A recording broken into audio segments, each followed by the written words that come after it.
Good morning everyone, this is your cooking mommy Francie and this time I'm here at my mini farm. Ayan, I'm going to clean up, pero na-clean up ko na siya talaga actually. Ayan, kasi late na. Ayan o, na-clean up ko na siya, pero took a picture before I cut the mga plants. Ewan kung anong klase damo yun, ang lalaki, ang haba, napakita ko na nga sa inyo. I'll show you at the end. I'm doing this voluntarily, guys, because I enjoy. It is a good feeling if you see, lalo na if it is already done and you see the cleanliness, yung result ba ng ginawa ko. I really feel good. So, naiinis kasi ako sa mga huling paligid. Saka kapag nagbibilig na ako is haharangin yung yung tubig from upstairs. Then itong dumili ko sa pader na ito, naiinis ako. Tagal ko itong gustong iniisipan kung paano ko maabot. So at last I have chance na to take this off, to cut all this.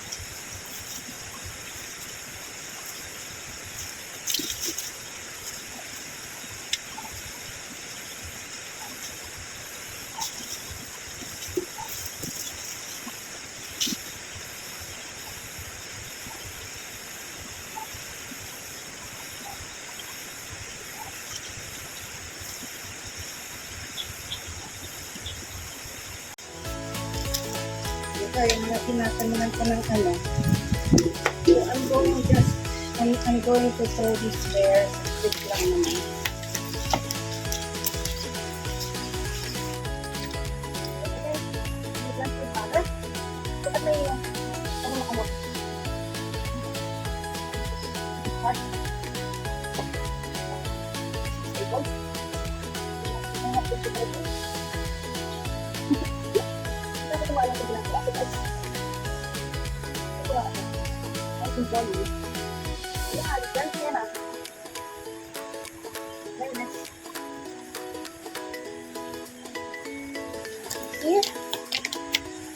Okay, I'll take you to take a look on my these are my kamote plants. Nawala na yung aking yung niluto ko, yung kangkong. Dito na tumubo na yung mga kamote ko, may mga yellow leaves na siya. I don't know if there's a laman. I haven't tried yet. Kasi we always have a lot of kamote tops. Ayan. Ay, naputol ko. Kamote pala yun. I did not even wear my my hand gloves. Ay, di ba, mabilis lang namang bunutin yung mga damo-damo. Ayan guys, yung mga tanim ko na Ayan yung mga naputol ko na guys. Ayan, yung mga parang white. Ayan. Pinutol ko yan, mahahaba yan. Galing yan dun sa may itaas. Yan sila, ang dami. So, ito yun guys, yung mga tinanggal ko. Picture lang. Hindi nga na-picturean ko pa, sinend ko kasi kay amo. Ayan, yan yung mga tinanggal ko. And then, yan yung before. And then, ito yung after na.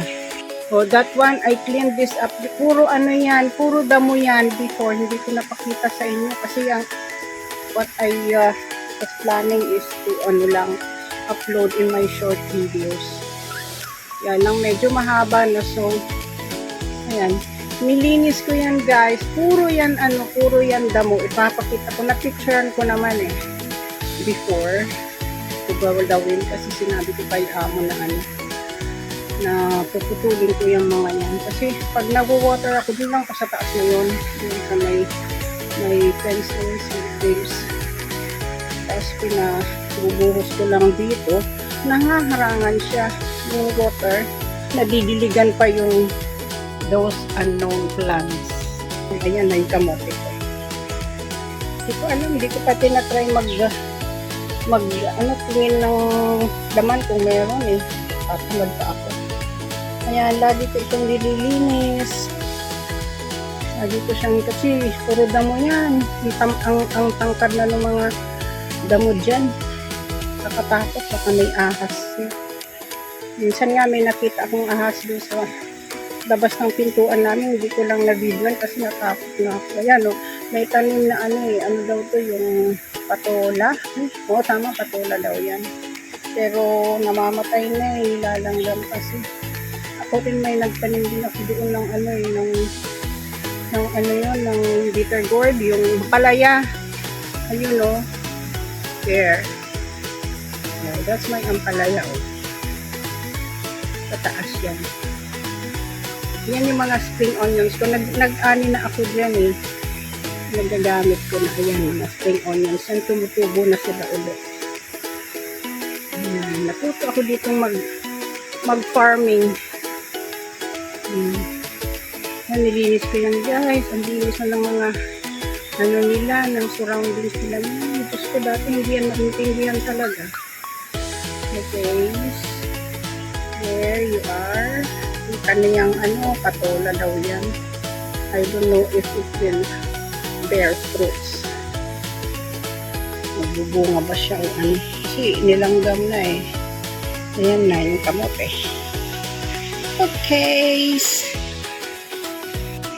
So this is what I telling you guys. Nalilinis ko na yan. Inorganize ko na yan. Dati walang kaayusan yan. Inayos ko lahat yung mga halaman nila. Dati puro puro basura, puro tambak. Ito guys, ginagamit nila ito sa pagpaypay. Diyan nagsusunog ng mga papel-papel. Ginagamit nila yan. May mga schedule sila kung kailan, hindi ko alam. Yan, tatlong barrel. This one is puro puro damo. Yung ilalim ng hagdanan na yan. Puro yan damo-damo. My God, hindi na talaga maintindihan. Yan, puro basura yan dyan. Puro damo. Ayan, may tutubo na naman. And then, ito, inayos ko yan. Organize na yan. Although hindi magaganda yung mga flower pot nila. Mga giba-giba na, mga luma na kasi. Ayan, nalinis na yan. Ayan, nabakante. Kasi ni amo pinagtaniman ng halaman na yung amaryllis flowers. Ayan yung mga spring onions ko na-harvest ko na yun. Ang dami kong na-harvest dyan. Ilang linggo na akong ginagamit ginagamit sa pagluluto. Ayan pa, spring onions yan. Ayan yung aking kukwa or si bitter gourd, yung palaya. I don't know if this is a white or green kasi halo ko na yung paglagay ng seeds. Meron yan green and white bitter gourd.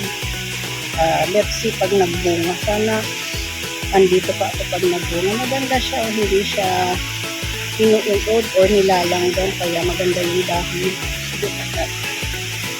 Ito naman si celery ko.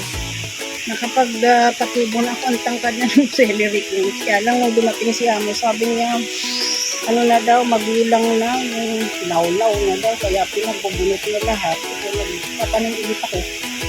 Dami kong natanim dyan, pero isa lang ang tumubo. And then, ito yung spring onions ko ulit. Nagtutubo na sila ulit. There's a vacant, flower pot. Ayan, doon yung kamote ko. Ayan, sa ibaba ng hagdanan. Ito, nilinis ko rin yan. Grabing dumi dyan. And dun sa itaas na yun, yung itaas na yan, yun, ang linis-linis na ng ano nila, hagdanan, ito basura, yung doon sa ibaba. Yan, ito, nilinis ko ito, pinaputi ko yan, bathtub na, ano. And then, ito, nilinis ko na yan guys, nilinis na yan, dati ang gulo-gulo. Itong Amaryllis, hindi daw siya pwedeng matubig ng gusto, ayaw niya ng tubig. So, ito yun, kaya nilalagay namin dito sa silong. Kasi, the other day, ang lakas ng ulan. So, sabi ni Amo, they prefer to be dry daw. Dry lang ang lupa. Ganda yan, nag-flower na yan. Flowers. Yan, malinis na yan guys dito. Souvenir ko lang ito. Yan, malinis na yan. Kaya ito, hindi talaga siya maayos kasi ayokong pakialaman at magagalit si Lolo. So, hindi maayos. Pero, so far, okay na yung itsura niya kesa sa before. Dati ang daming ano dyan, ang daming palap. Ayan, ito, ako nag-request nitong host natin kasi maglililig sila, ginagamit lang nila yung tubig ko lang doon sa may bathtub na yun kasi magtitipid sila sa tubig. Nung nandito na ako ng request ng kailangan ko. Ayan, kinabitan na nila ako ng host kesa maglililig ako, magbubuhat-buhat pa ako ng timbang may tubig na ko. Magkakamasal ako ng tapos ayan, nilinis ko yan. Look at that. Nasa short video ko ito.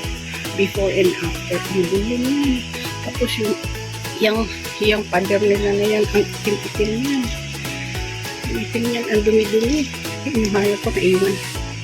Tapos, ayan, nilinis na yan. Organize na sila. Okay. So, ayan, na-share ko na sa inyo itong lahat. Aking sinampay. Ang aking sinampay. Okay. So, ito lang ang buhay ni Tupi Mami Francie. Kung ano-ano lang ang gawin ko rito, okay lang. Gusto ko lang gawin yan na yan.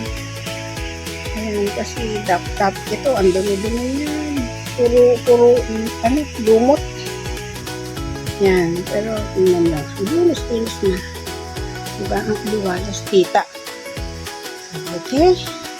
Hope you enjoy my surroundings. So, this is your Cooking Mommy Francie. Saying may God bless us all. And nag-enjoy lang ako dito sa ginagawa ko actually. Nag-volunteer ako kay Lolo. Kasi I'm going home na for good. Kaya I'm doing all my very best para maging malinis ang surroundings nila. Hindi naman sila maging burden pa sa kanila. Nalinis ko yan lahat. Nilinis ng nila surroundings. Yan. Pa-end na, nagkikwento pa. See you on my next vlog. Maybe in the Philippines na tayo magkita-kita. Bye!